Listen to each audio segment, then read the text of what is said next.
All right, with that, we will call the regular meeting of the Uptown Special Service District Advisory Board will now begin. Good morning, my name is Michael McLaughlin. I will be facilitating this meeting of the Uptown Special Service District Advisory Board. Before we begin, I'd like to note that this meeting includes the remote participation of members as authorized under Minnesota Statute Section 13D.021 due to the declared local health pandemic. I will now call this meeting to order and call the roll so that we may verify the presence of quorum. Board members, when I call your name, please indicate that you are present. Mike Finn. Here. Nicholas Hall. Here. Jeff Herman. Jeff, can you say you're here again? Can you hear me? I said here. There you go. You were faster than your mic was on. Thank you. Jackie Knight. All right. Thank you. Here. Bob Sorensen. Here. Nick Walton. Here. Very good. I will also note that we are joined by SSD team members Andrew Carlson and David Bauer. And we have a number of guests, presenters who have joined us, as well as members of the public. So with that, there being a quorum of advisory board members present, we will proceed. The first order of business is the adoption of the draft agenda and the minutes to the prior meeting. So the proposed agenda was included in the meeting packet and posted on the city website, along with the minutes to the prior meeting, which were June 10th of 2021, which was included in the packet. Are there any modifications to the proposed agenda or draft minutes? Otherwise, we can take one motion to adopt the agenda as well as the draft proposed minutes. If someone would like to make that motion. I'll make that motion. Is there a second? Second. Jackie. Any further discussion? Okay, on the motion to approve the agenda and the draft minutes of the June 10th meeting, I'll do roll call. Mike Finn on the motion. Yes. Paul. Yes. Jeff Herman. Yes. Jackie Knight. Yes. Bob Sorensen. Yes.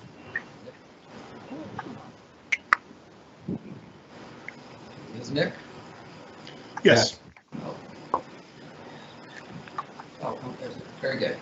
The agenda and minutes to the prior meeting are approved as distributed. Thank you. We will then move to our discussion item today, which is a presentation on the Hennepin Avenue reconstruction project from the Transportation Planning and Programming team.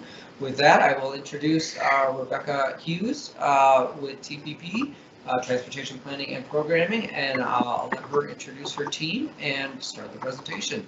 Good morning, Becca. Good morning. I can hear a lot of feedback, so if you aren't muted, is it possible to mute just so that? Perfect, thank you so much. All right, quick introductions. Becca Hughes with Transportation Planning and Programming. Also here with the rest of the project team are several members. Alan Klugman with Transportation and Parking Services. Also Amy Barnstar from Transportation Planning and Programming, and then also Jeanette Kunau. I'm not sure if Adam is going to be joining us, Adam Howe from Transportation Engineering and Design, but if he does, you'll see him here shortly. So the plan is we'll start with a brief presentation. We just gave this earlier this morning and also a couple of times recently, so I will try and move through this relatively quickly. We know there'll be a lot of questions at the end. So again, thanks for your time this morning. In terms of an agenda, we'll start with just a really brief project overview. We'll then move into the actual recommended design, the details, and then some of the technical support and analysis that helped get us to that recommended design. We will conclude with project schedule and then, of course, questions.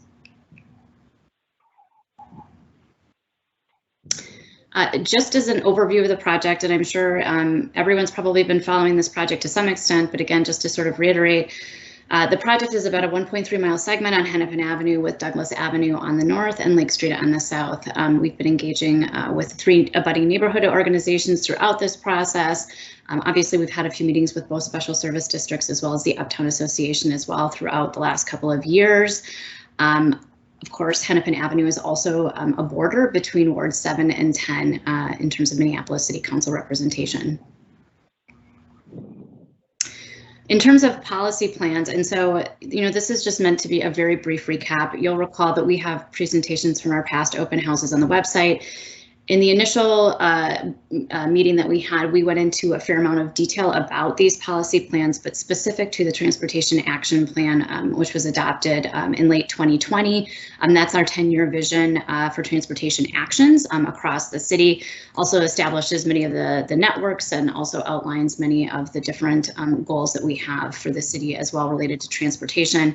But the Transportation Action Plan works in conjunction also with the Climate Action Plan, our 20-year streets funding plan, which is how we select capital projects throughout the city, our complete streets policy, which is essentially our modal hierarchy for how we prioritize space in the public right of way. Of course, the overarching city plan, the Minneapolis 2040 comprehensive plan. And then we also have a couple of complementary plans, the Vision Zero plan, and then our street design guide, which really outlines certain parameters and widths and different criteria that are needed for street design elements. And policy plans are really the foundation, right? So when people have been asking us questions, and I know we've talked about this in all of our meetings and each of the open houses, but just to kind of remember where we started from, we do start from policy plans. Policy plans are those that are adopted by the City Council. So we start with the policy plans as a foundation, then we do all of our technical analysis, right? Whether it's traffic studies or other types of analysis, we sort of roll that into it so that we understand the factors. And then we also take public input to help refine those design elements. So if there are questions about parking or other issues, we're trying to find solutions as we incorporate each of these elements to bring forward a recommended design for the corridor. So in terms of key feedback themes, and again, we have a couple of summaries on the public website. So we've got summaries from both recent rounds of engagement beginning in 2020. So you can see some of the summaries of the comments that we've received to date. It has been exhaustive, right? There have been thousands and thousands of comments that have been submitted on this project. We knew it was going to be controversial. There's only so much space within the public right of way. And the policy documents really set us up to have many, many competing interests within this small amount of space.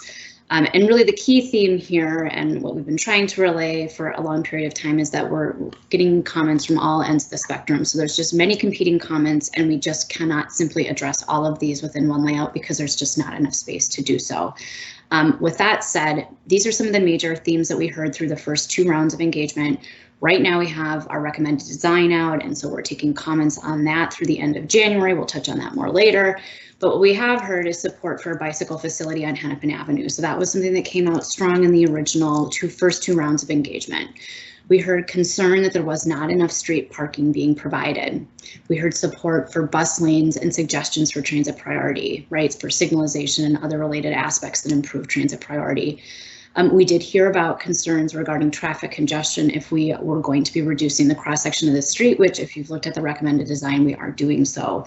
But then what are the implications on neighborhood streets as a result of these changes in circulation?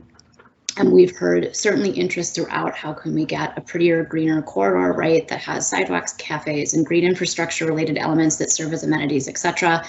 We've definitely heard that. And then clearly in the very beginning of the project, we heard a lot in terms of requests to delay the project, which we were able to accomplish by pushing back construction a full year on the project. There's still, of course, that comment and that sentiment out, just given what's happening in the city and in the area at this time. So it's not a comment that we still aren't hearing, we're just not hearing it as loudly as we did in the beginning. So the street was constructed back in 1957 originally, and it's gone through various rehabilitations and of course like typical maintenance related projects, but it was last reconstructed fully in 1957. So the infrastructure itself is about 65 years old. There were a lot of issues that we needed to deal with as it related to the existing roadway. And we'll get into more of these details later, but this is essentially a summary chart that we've prepared that show all of the existing issues that or the major buckets of issues that we were trying to address with the existing roadway and how we were able to achieve those within the proposed layout. And largely we feel successful in being able to accomplish that.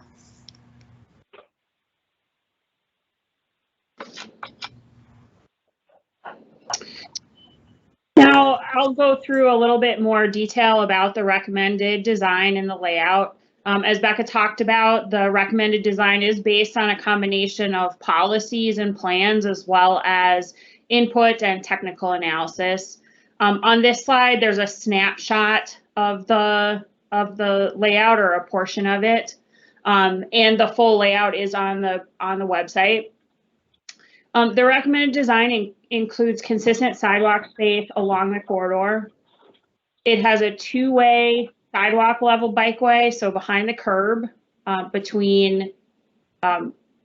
generally between Lake Street and Franklin Avenue. There are 2 full-time transit lanes, which are shown in red on this snapshot. There are 2 vehicle lanes with left turn lanes at key locations, which is also shown in this snapshot. Parking and loading spaces are accommodated in bays on Hennepin Avenue where there was space in the right-of-way and where they were most needed based on the overall parking resources in each block. And then finally, existing trees were also recommended to be preserved where that was feasible. So the previous slide showed kind of an overhead view of the recommended design. This provides a little bit different perspective, kind of looking down the street and how those different elements relate to each other. Couple things to note here. There is a raised median that's proposed for much of the corridor, and that was a key safety feature, which we'll talk more about. And then the relationship of the bikeway and the sidewalk, again, it's behind the curb. So it's a sidewalk level bikeway. And this shows a typical arrangement where the boulevard space is placed between the sidewalk and the bikeway. This view shows what the section looks like where we do have those left turn lanes. So these would be at some of the intersections. And so the left turn lane, you can see, takes the place of the median. And at the intersection, the bikeway is next to the sidewalk. And then finally, this section shows what it looks like where the parking and loading bays are incorporated. These are in general, the most constrained points that we have. You can see the boulevard space on one side has to get narrower to fit in the parking bay. And then in this example, the parking bay is next to the bicycle facility.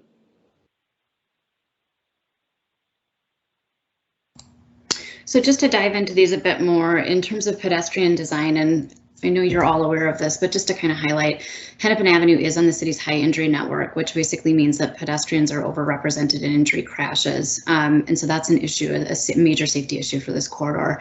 You also are aware that there are narrow sidewalks in some blocks, particularly on the north end of the corridor as well. And then according to new transportation action policy guidance, it is on the pedestrian priority network as well. So those are basically what we're working with in terms of existing conditions and context. In terms of the overall recommended design, we have the crossing distance on the corridor. So currently it's a 60 feet curb to curb cross section, and it would be reduced by 6 to 10 feet depending upon location throughout the corridor. We are including a couple of nice pedestrian crossing features specifically at Fremont Avenue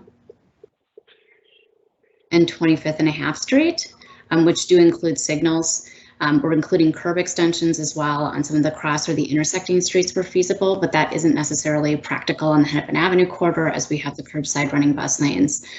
We have worked with property owners to either close or consolidate several driveways along the corridor. And essentially the typical section is really 8-foot sidewalks from Lake Street to Franklin, as well as 6-foot sidewalks north of Franklin. So that's a typical section. And I do notice there's one person that isn't muted on the phone. Is it possible to mute that person? I just did actually, Becca, sorry. Perfect. I was hearing the same thing, so I was doing it before you said it, so. Awesome. Mike, I'll have to mute you again and then you can unmute. It's your phone that we're picking up the static from, so. Becca, please proceed. Great, thanks. In terms of bicycle design, and again, just to cover the existing context and conditions, as you all are aware, there's no dedicated bicycle facility out on the Hennepin Avenue corridor.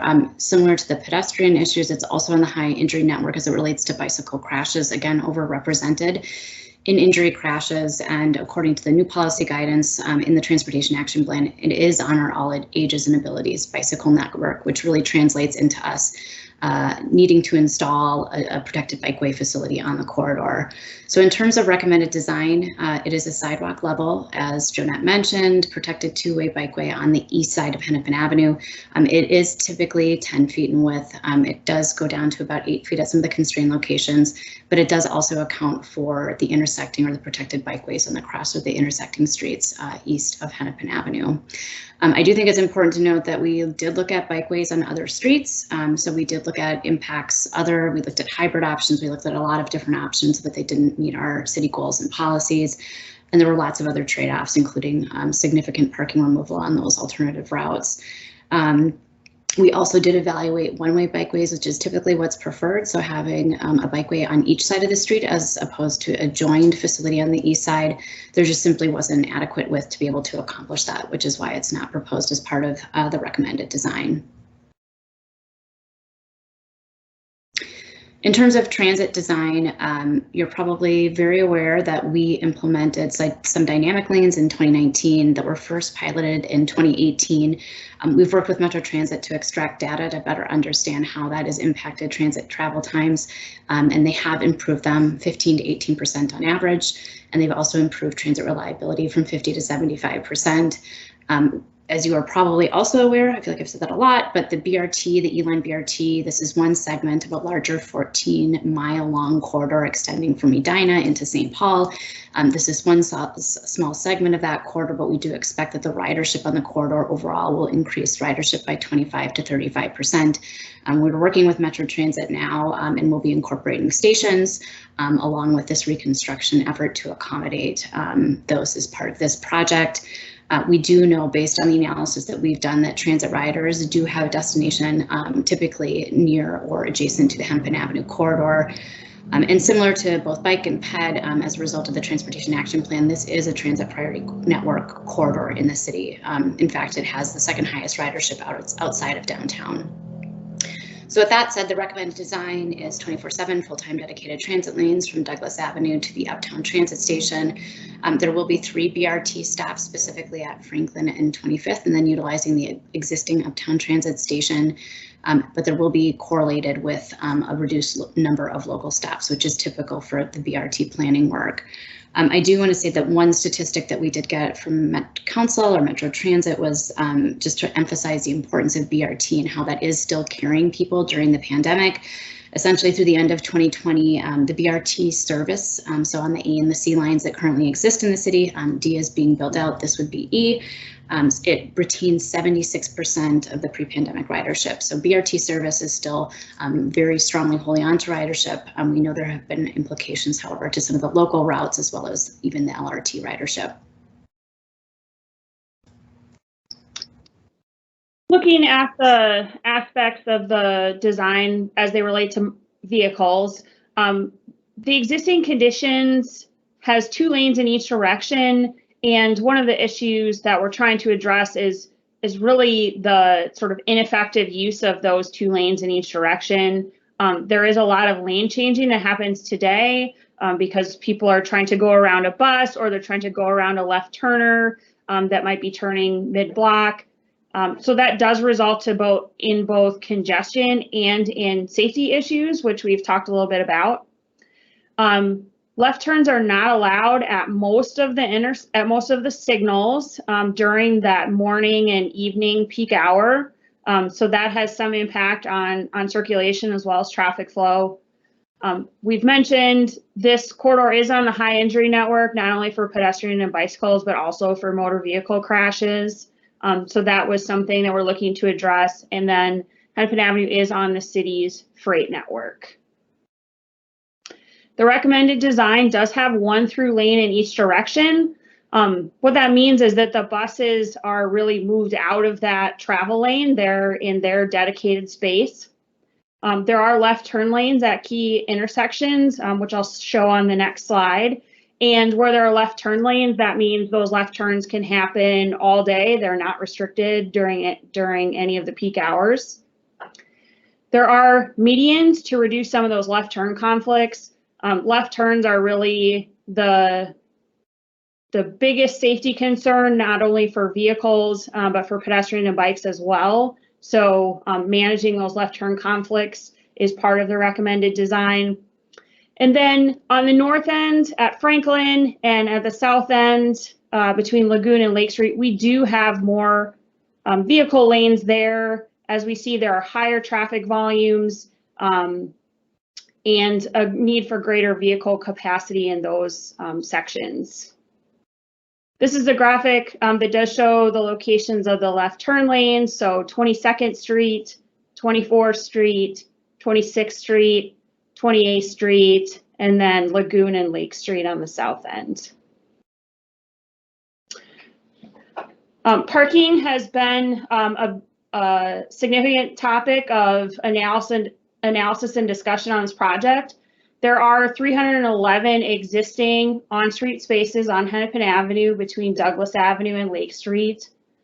But that's just one piece of the overall parking resources. So we also looked at on-street spaces on the nearby blocks within one block of Hennepin, as well as parking lots and parking ramps. And there are a total of 3,600 spaces total between Douglas Avenue and Lake Street. The recommended design has 20 parking spaces, which are in they're in bays on Hennepin Avenue. And we recognize that that is not enough spaces to meet some of the needs of businesses and residents in the corridor. And so we've heard that, and we certainly take that seriously. So the recommended design is to have district parking strategies along the corridor, and that's what you see in this yellow shading. We've identified some targeted blocks where we think that would be needed based on existing parking resources and where we were able to fit on-street parking on Hennepin Avenue. And district parking solutions, really what that means, there's a number of strategies that could be used, but it's intended to encompass a more global view. So not looking at individual properties or individual sections of the corridor, but taking a holistic view and approach. So some of those strategies could involve short-term zones on other streets, meters.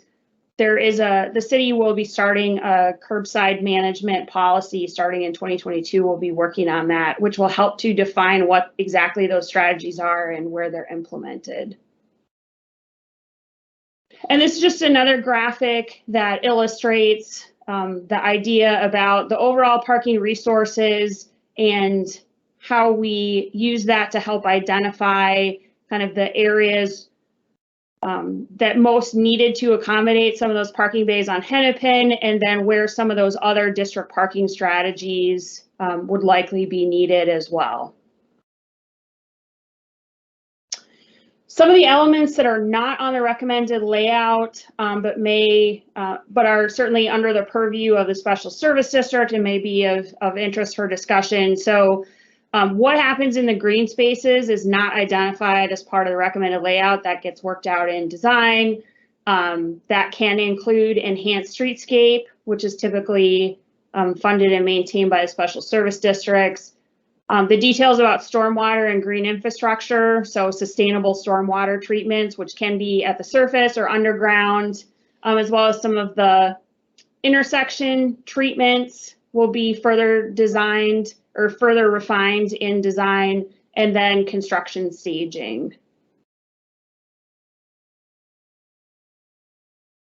Our schedule, shown on this graphic, we're currently in January of 2022. We're in the third round of public engagement since 2020. We have a recommended layout that is out for public comment and anticipate bringing that to the city council in later in Q1, so February, March timeframe. Then there is a final engineering phase that will continue through 2022 and 2023, with construction anticipated to begin in spring of 2024.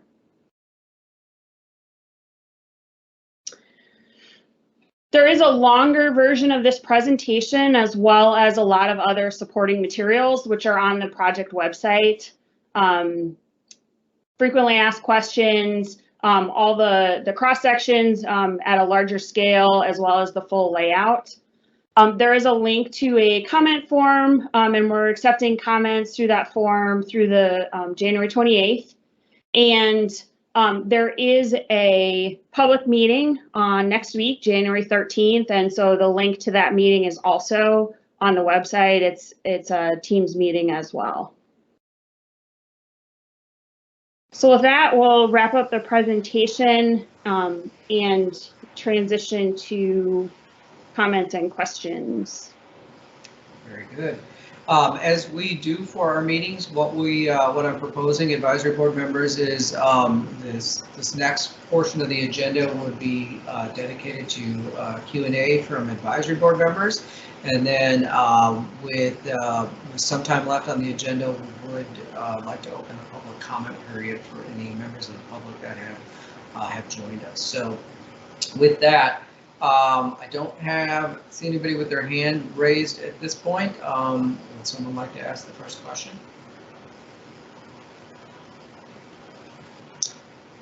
There are no questions. Oh, Jeff Herman.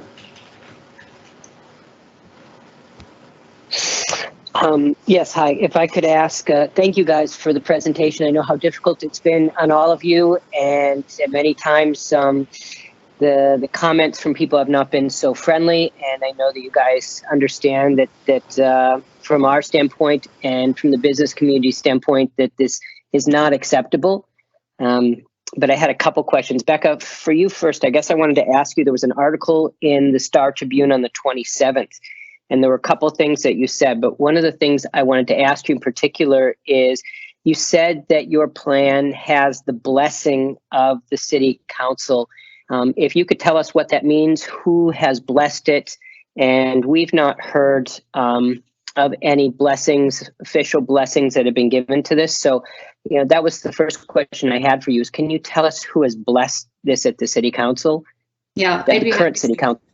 Yep, thanks, Jeff. So, I mean, I think I know you have, but I'm sure that many participants on this call have been quoted in the paper, or there have been suggestions in the paper one way or another. And I think this is a very truncated form of what was said. That's not accurate. We didn't say that it had the blessing of the city council. So, to see some of those things in print is frustrating. Because I do think it's misleading, and it sets a narrative that like a decision's already been made. I think as we've been very transparent in all of our meetings with you, this is part of a capital project process. We present a bunch of alternatives, we narrow it down, and then we move forward as a department. A department picks, right? How we move forward with a recommended design. The last round of engagement, as is typical with capital projects, is it's more of an informed, right? Like, this is the recommended design that we're bringing forward. We're interested in hearing refinements. How can we make adjustments? If our district parking strategy is totally off and every street should be metered, then tell us that. There's certain things that we can adjust and modify, but usually it's very detail oriented at that point. Now, ultimately, there's obviously some major changes that are occurring with the city government. We have new city council members. We're changing forms of government. The whole point of this last round, right, is that we take not just what we've heard in the first and the second rounds, but also the final round, and we share that with the decision makers. We are not the decision makers. We are developing a recommendation based on policies that have been adopted by the city council and typically endorsed by the mayor, right? And then we build off of that to create something to share. Now, the city council could make a different decision, and they are very well entitled to do that. So it is frustrating to see articles in print that that's not what was conveyed. It was maybe perhaps what was interpreted during a very long conversation. And, the conversation was 30, 45 minutes or something like that. And then we get, 200 words in a paper, and it's a very condensed version. And it's unfortunate that sometimes that results in misleading things that were said, but that's not what was communicated. And to be very clear, the city council and the mayor will make the ultimate decision on whatever layout advances for final approval. So I want to be very clear about that. Okay, thank you. I had two more questions, and one of them is to Alan, please. I've asked a couple times for an example of either other streets in this city or in other cities that have had a similar type of improvement or work done to it. And I have not received that from you or anyone else. And I think it's important for me and perhaps for some people in our group to see where this has been successful, because I've not seen anywhere else in this city that this has been done, nor do I feel that this is something, at least from the business community, that's going to be successful. Okay. Hey, Jeff, good morning again. So we've had so many conversations. I'm going to forget the exact conversations maybe you and I have had, but a couple, yeah, it's 2 years here, so I don't remember every single one in detail. I know we've chatted about this. A couple comments I want to say for you, and we can share more for you later. I don't know that I have it with me right now. Definitely, this is I'm going to go from general to specific, so just indulge me for a moment here. This is a trend we're seeing, I'll say, in our industry in terms of how we modernize our designs, how we meet our policy goals. I'm not going to repeat the speech that Jonette and Becca made, but it's the sorts of features that we're looking at. You see bits and pieces of this on many of our projects to date. Recently rebuilding Grand Avenue, we have Bryant in the queue. These are the sorts of tools and techniques you're going to start to see more of. In fact, many pieces, be it the cycle track at sidewalk level, be it the red bus lanes that we're starting to have more of them. So there are lots of bits and pieces of these that we have to put in the city. I think Hennepin maybe has a bit more of it, just in terms of the nature of the corridor, where we are in terms of all the policy guidance from the past couple of years. And now we're having a chance to kind of manifest those and demonstrate those and deploy those in a real world situation. So I don't know that I have a one-for-one that I can show you in the city. In terms of, are there other examples throughout the industry, throughout the nation? There are. We've kind of studied some of those. It's something I have to look into more to maybe get back to. But I mean, we go to the conferences, we read the journals in our industry. This complete streets framework, I guess that's one way of calling this sort of project. We use the term complete streets to say that we're trying to hit all our modal priorities. Very, very big topic in our industry. And it's one of the things we're working on, I'll say, throughout the country to have roads that have these sort of characteristics. So I don't have an example for you that I can name by name in a city and a street with you now, but that's something we can follow up with you on. Thank you. And I've got two more things. First is I'd like to ask that in addition to the work that you're doing with this plan, is that you also add in the previous plan of the activity block from Lake to 31st, because when you look at the businesses and you look at the street, I think that the work from 31st to 36, because it was primarily a residential core, that's something that should have been separate from the work that's being done right now, and the activity center should have been added into that so that you could have an overall flow. If I'm making sense to you guys, what I'm saying in particular is, could you also relook at, with this entire plan, the stretch from Lake Street to 31st? That's my request. I know you've gotten a lot of input as to how that could work better, and I'd like to see that incorporated in the overall plan. That's a request, and I understand that's not part of the plan right now, and that may be the past, but I think it's important for you to look at how these two connect from a bicycle standpoint, from a bus standpoint, and even perhaps from a parking standpoint.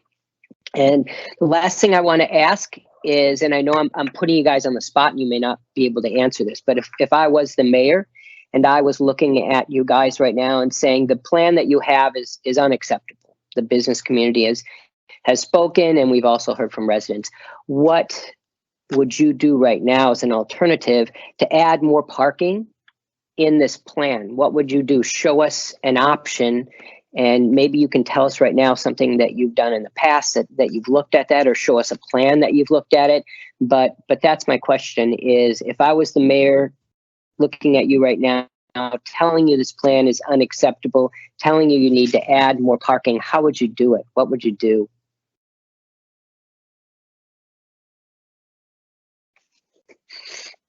Becca smiling. You want to flip the coin to see who answers? I can't really pretend to be the mayor because the mayor is the mayor, and the conversations that we have with the mayor are internal at this point, and the mayor will come out publicly with whatever his recommendation is. And at this point, I simply cannot speculate what that will be. And I know he's hearing concerns, but he's also hearing support.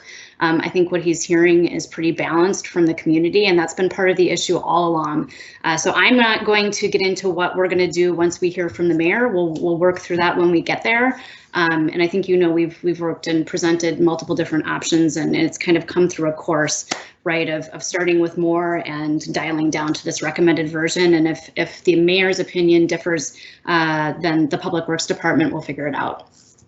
Jonette, Ellen, I don't know if you want to add anything more to that. Okay, I'm not the mayor, I'm Jeff then. I'm going to commend Becca. I think I'll say this with a smile on my face, Jeff. It was a good example of a hypothetical question, and if it were to come up, we'd deal with it at that point. But we're dealing with the policies that are guiding our work now with a very sincere recommendation, and that's really what we want to present to you for now.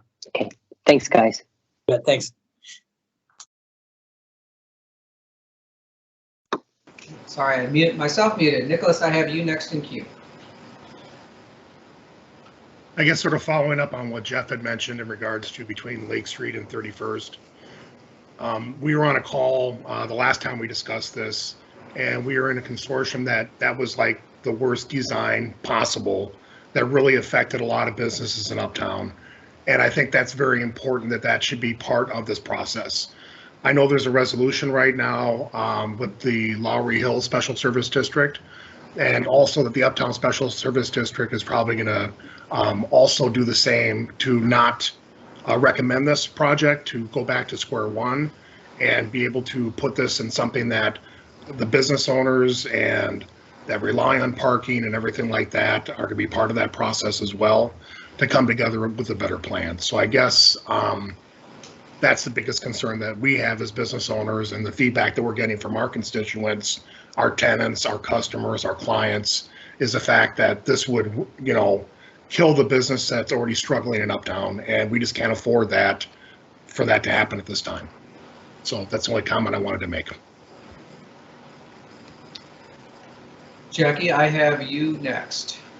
Great, thank you. And thanks everybody for your time. I know this hasn't been an easy project. Jumping off of what Jeff and Nick were talking about, of what we would sort of consider the failure of the work on Lake Street down to 31st. And I know you've already come in and made some improvements to that to try and mitigate some of the issues. So I see in the new plan, you're actually planning on raised bike lanes and medians. Has there been any thought to not doing such a permanent plan? So if in fact we realize this is, again, not a successful plan for a business community, there's a way to undo what you've done? Or is the only option those raised concrete, whatever they're made of, platforms, so that there's no way to fix this once it's completed?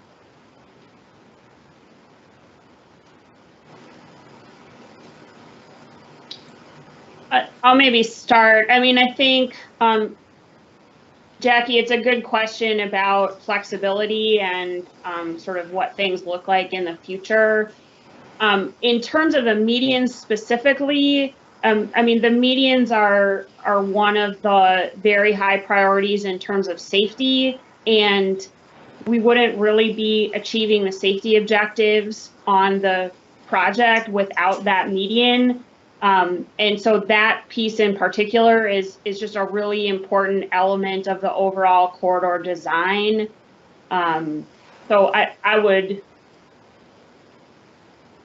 in terms of flexibility, I don't think that would be an element that would be eliminated from the design. Hey, Jeanette, maybe I'll jump in. Jackie, if I think I heard in your question also, in addition to the median, discussion of the bike facility and how that might be implemented. And, I think that's actually one of the things we did learn from that block Lake to 31st, what we call the activity block, was that, for a corridor like this with high volumes of cars, we hope to have higher volumes of bicycles. If we're going to have a bike facility, it really needs, well, and we've referred to it, it's what we call our AAA network, all ages and ability, or it's a high caliber network. We need to have an appropriate facility. So kind of long story short, I think a bike facility like we have in that first block, Lake to 31st, which is essentially just a painted lane, really doesn't provide the protection and safety and ease of use for the bicyclist, causes some confusion, some of the shared use that's going out there. So in terms of, have we learned anything from that first block? I mean, that is really something we have learned, that if we're going to commit to a bike facility on this corridor, it's going to be a high-type design, which I'll just say by definition kind of takes away some of the flexibility that maybe theoretically you're hoping a design could have. But I think if we commit to the bikes, it's going to be in a facility kind of like we're showing that it really provides the treatment we're trying to achieve. Thank you. Another question I have is you've certainly talked about some sort of curbside strategy, some sort of universal parking strategy within Uptown that has not yet been developed. Is there a reason why that wasn't developed as a part of the project so that we could look at a comprehensive plan instead of looking at this as a standalone project? Hey, Jackie, let me start with that, and I'll urge my colleagues to join in with me. I think it's two or three reasons I want to give you, and maybe we can just kind of weave these all together. One is that I think it's the natural sort of timeline and form of development of a project, and when we deal with different ideas or characteristics or what have you, and certainly physical construction. I mean, that's the sort of thing we need to design out in advance. That's the sort of thing we need to prepare for, budget for, etc. Based on what our resulting recommendation is, and then based on what the city council goes forward with, that'll then set the table for what are some of our operational tools and operational items that we'll be working with in the coming year. So I think part of it is just kind of order of operations and when we get to different things. So we're not trying to hide anything. By no means are we trying to hide anything. I think there's some things that just kind of don't get more fully, fully developed until later in the process. So that's maybe point number one. Point number two, but although let me kind of interrupt myself on point number one, but we've been very open, I feel, in saying what are the sort of tools and techniques we're going to start working towards. So we're not trying to hide that aspect. And then maybe point two, where this kind of all folds together, is, this is a federally funded project. We've kind of mentioned a few times it has a 2024 construction start time. The federal development process is a bit longer than some of our normal processes. So we've kind of been out to the neighborhoods probably a lot sooner than we would, typically for a 2024 project. And partly where I'm going with that is that we're almost a little bit ahead of ourselves on what some of our other city policies and endeavors are going to be. Let me be very specific what I mean by that. We referenced the Transportation Action Plan, which was adopted last year. There's a lot of prescriptive ideas in policies and network comments within that document. There's one or two things that were not quite finalized in that document, but rather were work elements that we're going to carry forward. And one of those, and Jeanette, I think, referred to this, is development of a citywide curbside management policy. Just kind of make a long story short, that is something that the city's undertaking by direction from the Transportation Action Plan, from direction from the council, and we'll be working on that citywide curbside management policy, of which Hennepin is then kind of part of that. In a way, it's almost the leading edge of that, so to speak. So it is something we'll be working on the next couple of years. And I'll just sum up, and I've been kind of rambling here.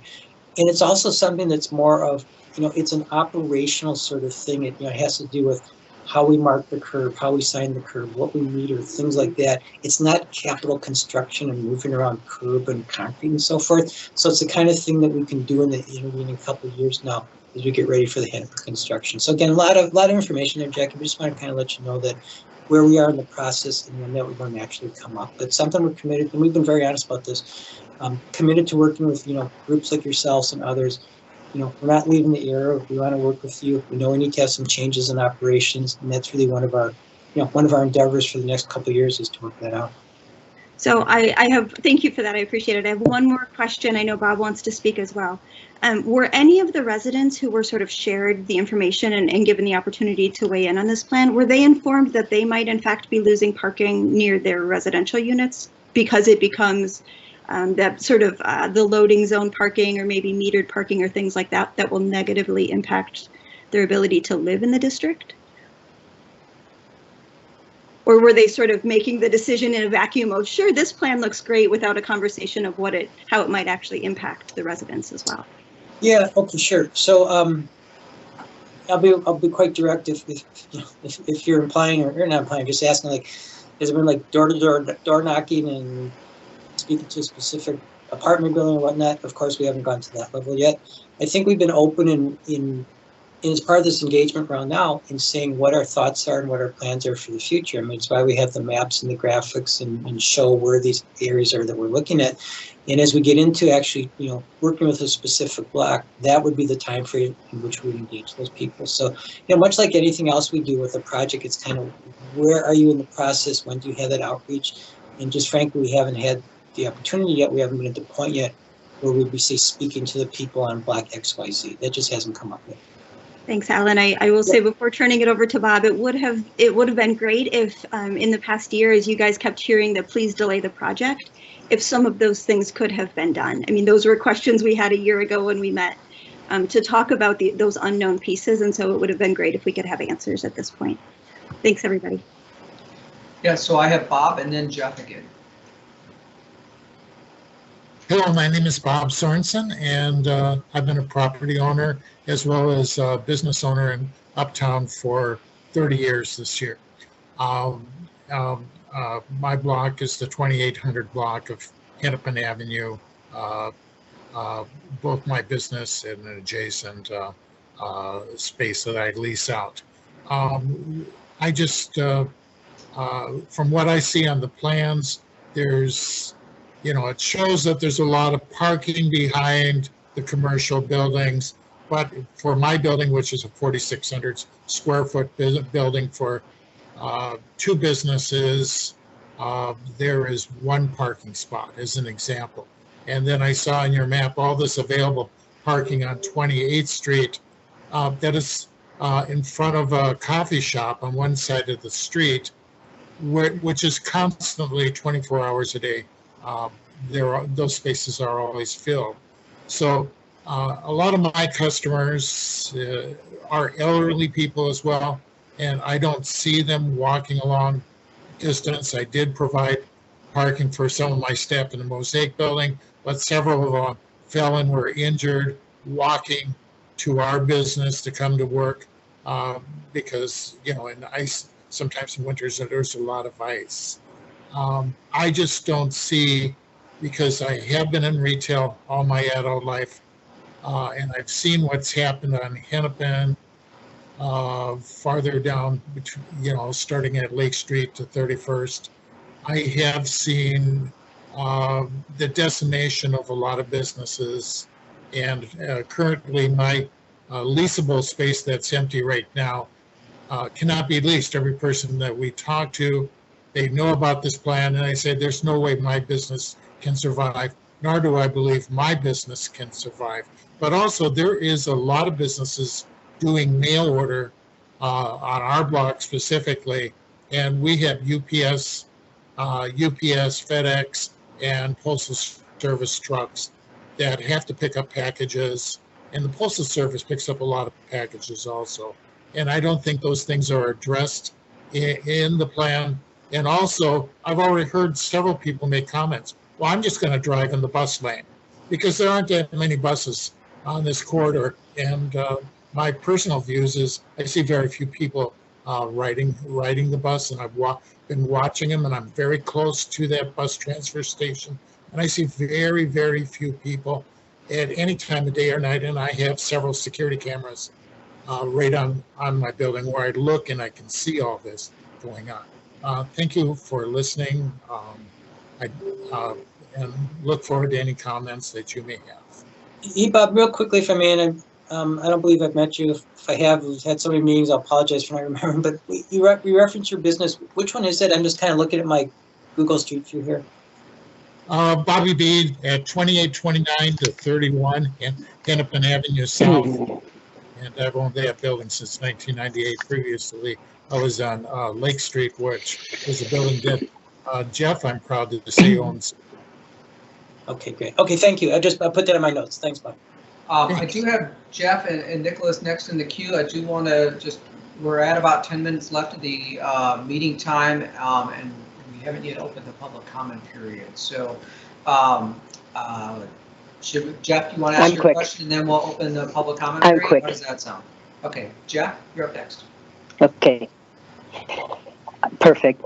On the iconic block, you didn't replace the low-level lights, and you didn't provide any bike racks. And what's your intention for the low-level lights in your reconstruction and for bike racks? Are we going to need to buy bike racks, and are we going to need to pay for the replacement of the low-level poles? Hey, Jeff, let me start with the light comment. We clearly are not at lighting design at this point. I'll just state that. The basic lighting free road of this type would be what we call the high-low mix, the alternating mix. And I just gotta be honest with you, we're not at the lighting design yet, but that would be our starting point for a corridor like this. And bike rack, I might leave for someone else.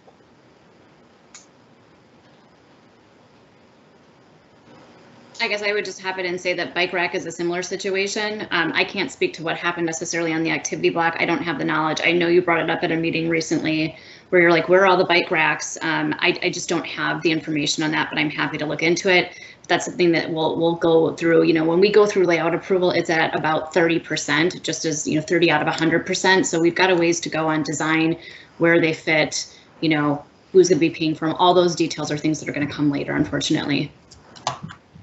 But we can look into the activity block.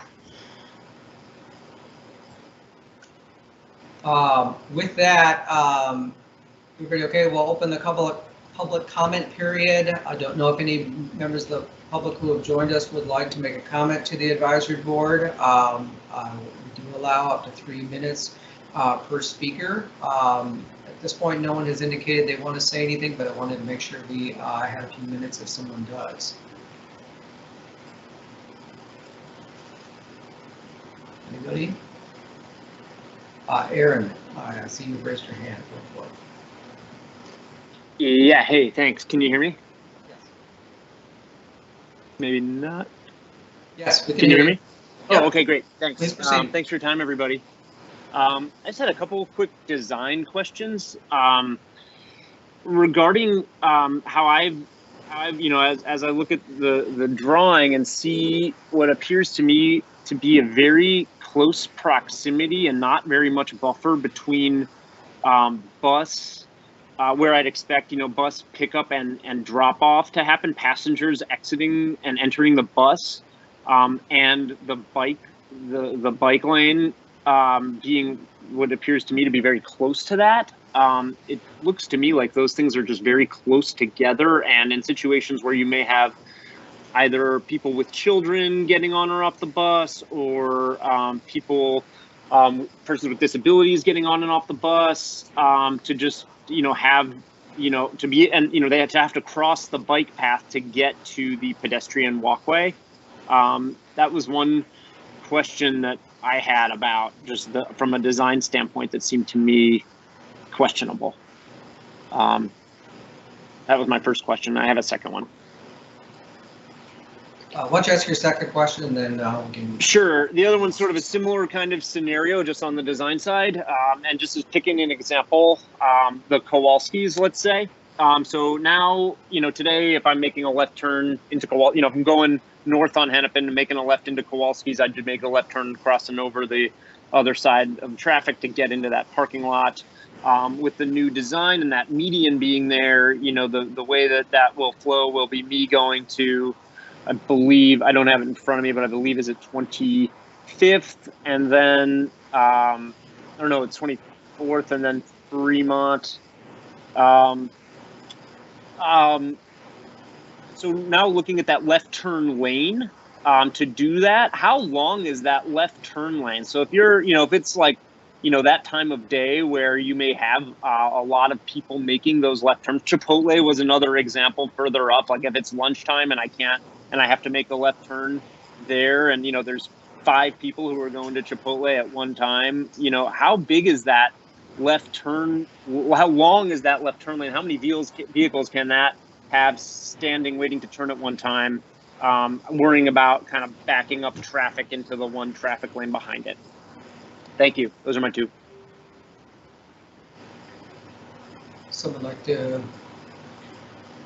I can respond to the transit station question first. And actually the similar condition that I would point you towards is actually on Hennepin Avenue in downtown. There's actually been quite a lot of research about how best to manage transit stations, particularly BRT stations, with a bikeway that's also behind the curb, and how to manage people trying to move in and out of the bus stop area as well as bikes. And so there are specific strategies. That is something we look at really closely in terms of how to do that. Like I mentioned, there is an example downtown, and there's some specific features to help with that movement across the bike facility. And the left turn queuing, Alan, I don't know if that's, do you have a sense of how many cars it is? I think that was his question. I mean, I would say in terms of the length of the left turn lanes, it's a good question. The exact length of those, I'm not sure what we'll end up with. I would guess it's in the 3 to 4 cars. Is probably where we'll be in terms of left turn lane length. As with everything, it certainly is a balance. At that location that Aaron mentioned specifically, we're trying not to impact that existing pocket park with the trees and the plantings that are in the circular area, and as well as transition to the south where we are showing a proposed bay. The more space we dedicate to left turns, the less space there is for other things. So, you know, it's a trade-off sort of on every foot along the avenue. And Jonette, maybe I'll just jump in quickly. I know we're almost at time here, but Aaron, a comment I make is one of the advantages of having these left turn bays, right, that's obviously different than we have there today, is we can then have the left turn arrows. We can do some signal operation techniques to expedite the movements. And those are details we'll be working out, but the left turn section gives us that flexibility that'll be very helpful. With that, I don't see anyone else members of the public who have indicated they want to ask a question. Nicholas, I will come back to you. I know you had your hand raised a few minutes ago. We have just 1 or 3 minutes left. My question was answered, so we're good. Oh, very good, very good. Any other final questions? All right, well, with that, I think we can adjourn if there are no further questions. Michael, I'm sorry, Michael, are we able to take a vote as the SSD in this project? Yes, the advisory board has the discretion to take an action if it would like. I think we would like to take a vote. Do you have recommended language that we could use? I think we've heard a lot of things. Someone want to synthesize? I would like to make a motion that the Uptown SSD is not in support of the plan as currently drafted. And would like it to be. Seconds. And Jeff has seconded it. I third it if we need it. I fourth it. Yeah, agreed. So before we move on in discussion, so the motion is the SSD advisory board is not in support of the plan drafted, and I was typing this, so I missed the second part of that, Jackie. Fun part of trying to do this on the fly. We'd like a new plan prepared that takes into account the viability of businesses along the corridor. So, Michael, this sounds very similar to the motion made by the Lowry Hill Special Service District from this morning's meeting. Yeah. Perhaps maybe just reading that to the board, and we can use similar language there, if that helps. Yeah, I was thinking the same thing. So I just throw this out for the board's consideration. The motion that the Lowry Hill SSD board took this morning was that Lowry Hill SSD Advisory Board recommends that the City Council and Mayor reject the proposed plan option as presented and request that another option be prepared. That was the succinct place we ended up. Yes. Is that language acceptable to the proposer? I would like to make that motion. Thank you.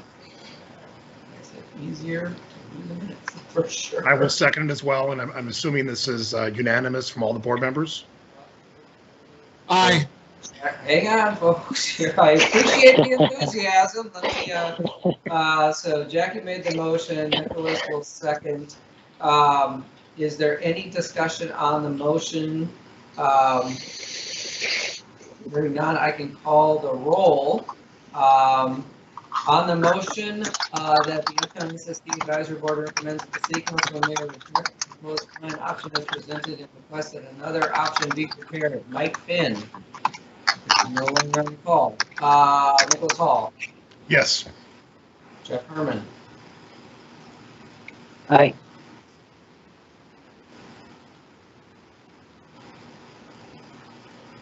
did you say yes, Jackie, on the motion? Yes. Bob Sorensen, Aye. Yes. Nick Walton. Yes. Good, that motion is adopted. Any further, we've concluded our agenda.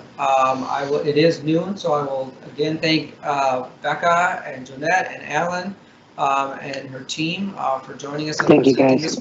So we'll let you guys, we'll let you guys go, so thank you. Advisory board members, is there any other action or anything else that we would like to accomplish? I will say that we are in the process of finalizing the 2020 meeting schedule, and we will shortly be sending out a hold the date for the next regular meeting of the advisory board. With that, is there a motion to adjourn? Not yet. Not yet. Jackie, Okay. did you want to bring up the security discussion that we had? I sure Or not can. at this point?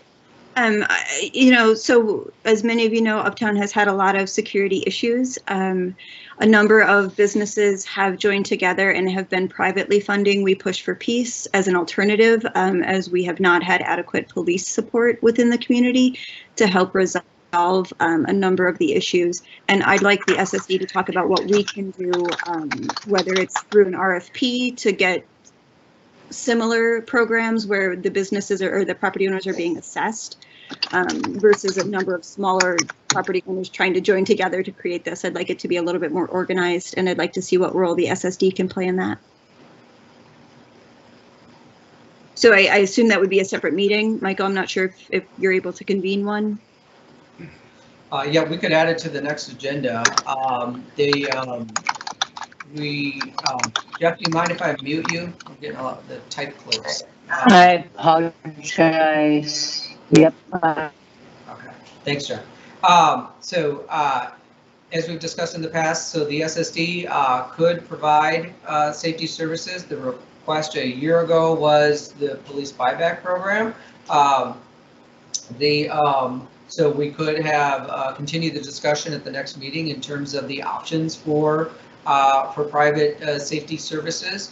As Jackie, as you alerted to, there would have to be an RFP process. So we have no ability to just select, a particular entity to provide that work. But security services are one of the eligible services that the Uptown SSD could provide. So yes. Jeff, I'm not sure how you feel about this, but Michael, I know often our board meetings are quite full and we don't have a lot of time for discussion. And I also know that it can take quite a while to get an RFP out and then what the turn on that is. Is there a way for us to quickly have another meeting to discuss that and get that ball moving separate from the traditional business meetings? We could aim for a meeting probably in February. January is really focused on closing all the books for all the districts and doing the other year-end stuff. So I think we could look at a date in February that could be focused on the safety conversation. Just trying to acknowledge the work load that we have in front of us as an SSD team.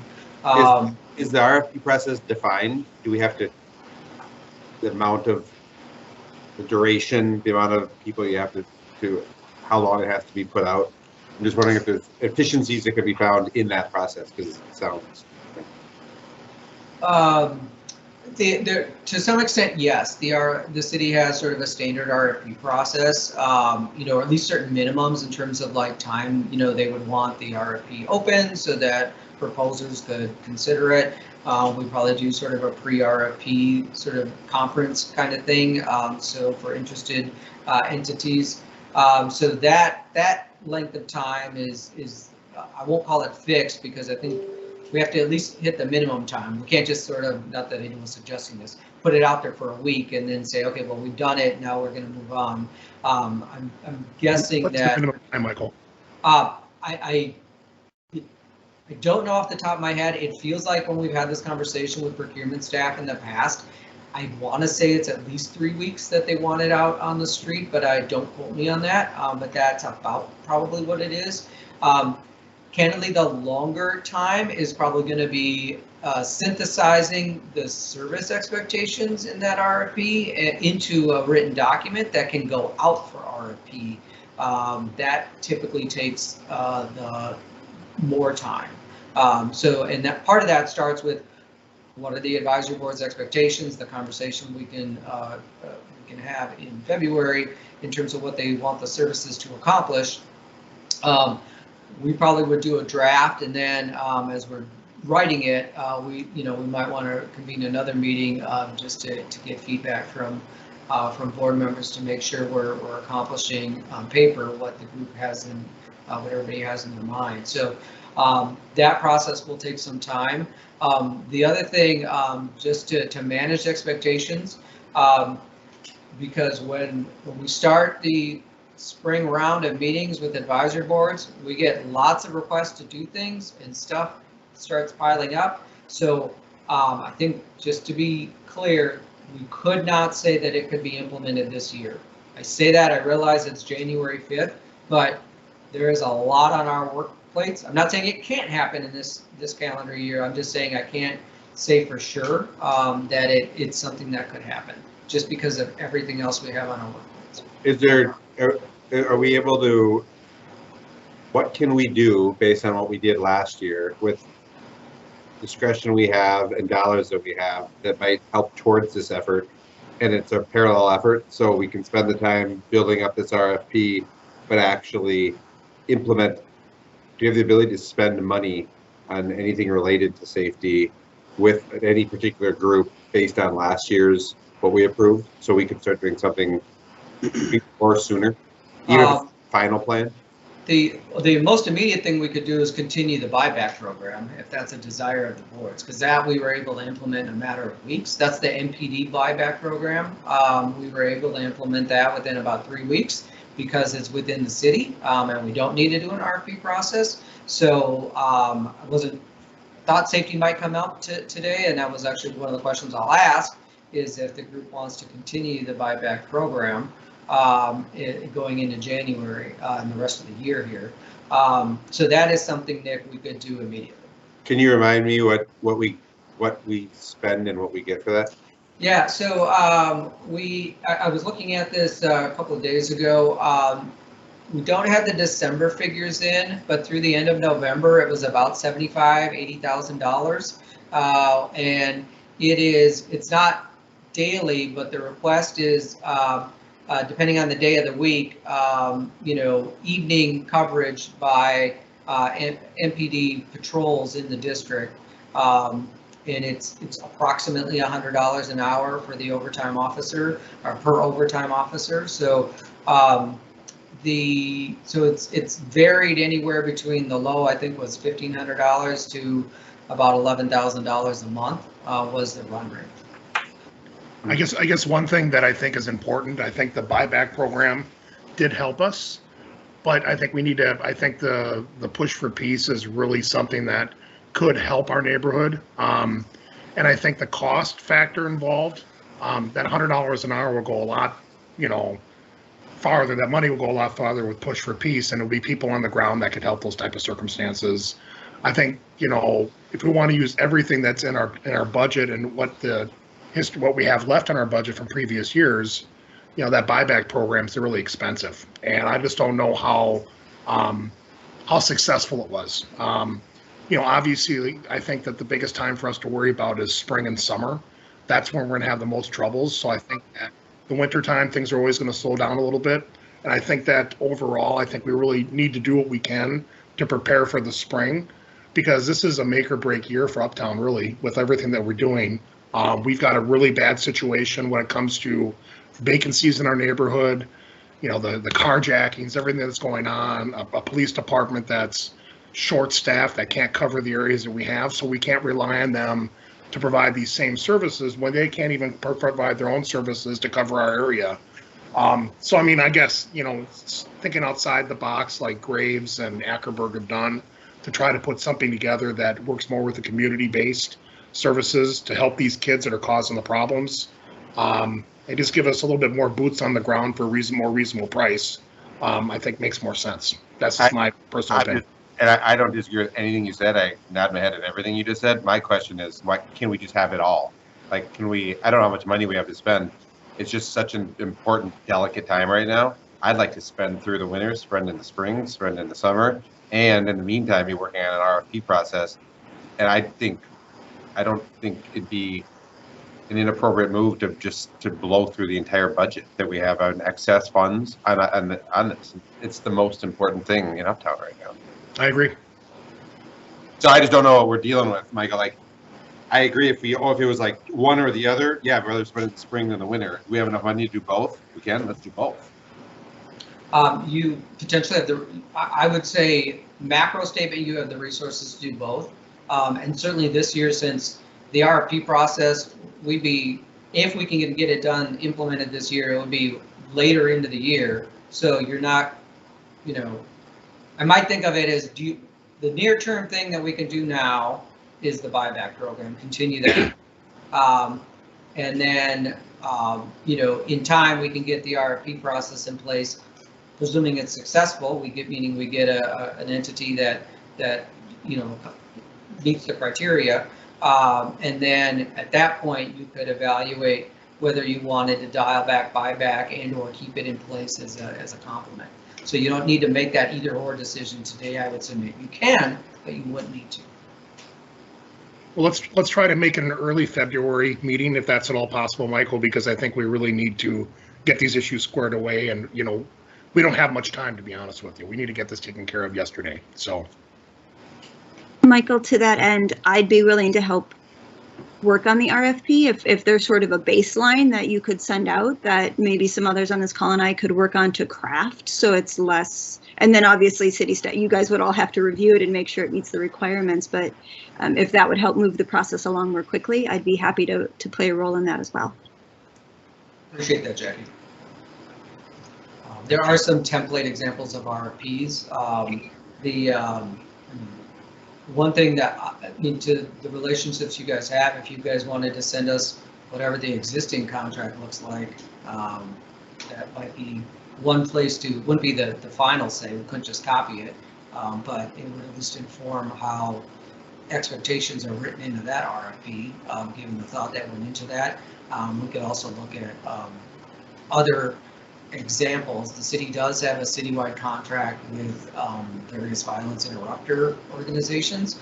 We could also look to that RFP. So I think there are multiple sources we could look to. But you know, I would just say that examples help us, and then we synthesize it, much like when you're writing your own specs for your businesses, right? So. And I believe the city actually already has an agreement with We Push for Peace in place. They're one of the violence interruption groups that the city of Minneapolis is working with, so maybe that helps move the process along as well. I also see that Bob has his hand up. Yes, I do. Michael, if you're able to provide us with some type of list of how much infrastructure, such as the trash receptacles, bike racks, graffiti that we have to replace for the next year, because I know a lot of it was damaged during the riots and demonstrations. That was my only comment at this time. Thank you. Yeah, Bob, just appreciate the question. Actually, everything that was damaged last year, except for I think 1 or 2 recycling receptacles, has been repaired. So we've actually really stayed on that as much as we can. So we did have a big order last year of replacement trash and recycling receptacles. Some of the bike racks, I think we lost 2 somehow in all of that, but the rest we recover from various places. And I'll just repeat, just so you know, when we had the opportunity, we did go out and proactively remove all the bike racks in the district when it appeared that there could be an issue. Yes, I noticed that, and I want to say thank you. Yeah, just to try to get ahead of it to the extent that we could. So just please know that. But I think I know we have a one damaged recycling receptacle in front of Jute that appears to have gotten hit by the snow contractor, so that's in the process of being repaired. And then a couple of other ones. We have actually, just like your business, we took the most cost-effective approach. We've had several receptacles that have been had fires in them. So we replaced both the liner and where the paint on the surface of the receptacle themselves, or where the receptacle is fine, but it's just the paint finish that was bad or damaged. We're actually getting those sandblasted and repowder coated because it's quite a bit cheaper than buying a new receptacle. So just wanted you to know that we are always trying to take the most practical approach in how we make repairs in the district. I gotta hop in a second, but the two things. One, just to clarify, when you said you're sending out the schedule, is that the schedule for a February meeting or is that the schedule for the year? That was going to be the schedule for the budget, the annual review and the budget setting. So we schedule all 15 districts. We'll have to schedule a separate meeting for the safety conversation because I sense that would be a little long. If I could suggest by way of homework, and this you can email us, don't email each other because that's a violation of the open meeting law. Email us thoughts, recommendations, things you would like to see in terms of service expectations, coverage hours, coverage during the week, coverage during the year. Email us your thoughts on that, and we can incorporate that into the RFP conversation in our next meeting in February. When I was thinking about meetings, one of the questions I had is, and I do this with other groups I'm a part of, like we book our monthly meetings for the year. Like, I know I missed the last handful because they just fell on times where I just wasn't available. But if I knew what the year looked like, then I know I can be present a lot more. Others probably have a similar experience. So to the extent that we're able to book our just general meetings for a longer period, I'm just asking if we can do that. I know it helped me attend more. And then the only other piece is how do we, it sounds like, at least for a couple of us speaking, there's interest in keeping this buyback going on over the winter because we have the dollars to do it. Do we have to vote on that? How does that happen?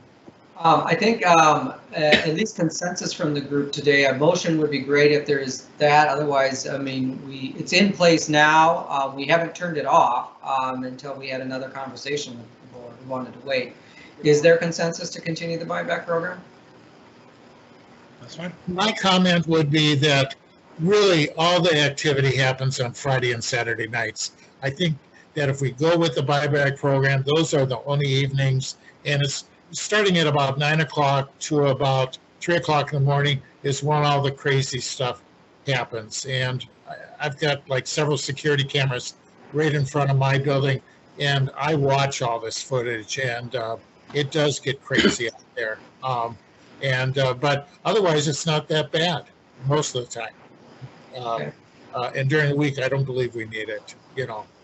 We have a lot of improvements I know we need to make in the area, and I know we have extra money right now, but I believe we need to be frugal because a lot of us as business owners are struggling to find tenants and other things like that. Thank you very much. Andy, you're muted. Thank you, Michael. We had a single agenda item for today's meeting. This has been helpful in terms of determining what needs to be included in the next agenda. So to Michael's point, if you want to email those suggestions, we can incorporate those into the next meeting agenda. But just in terms of notification to the public, we had a single item to be discussed. We've kind of gone beyond that. But if you want to get those comments to us so that they can be incorporated into the next regular meeting agenda, that would be appreciated. Sounds good. So we'll canvass everybody for a February meeting. My only closing comment, we revamped your holiday lighting this year. We refurbished all of your seasonal decor. Hopefully you've noticed. If you haven't, please take a look. We think it's never looked better, but we're looking for opinions from you guys as well. And it's also functioning a lot better because we've gone all LEDs for everything. So again, I would encourage you, if you're not in the district at night, please take a look. We welcome your feedback, either via email, offline, or at the next meeting. With that, we are really long, so maybe we should best to conclude our meeting here unless there's anything else anybody wants to mention. And we're about to lose our quorum anyway. So with that, is there a motion to adjourn? Motion I to adjourn. motion to adjourn. Second. Any discussion? Any opposition to the motion to adjourn? No. All right, with that, we are adjourned. Thank you, everyone. Look for an Thanks, email from everybody. us for the next meeting. Thank you.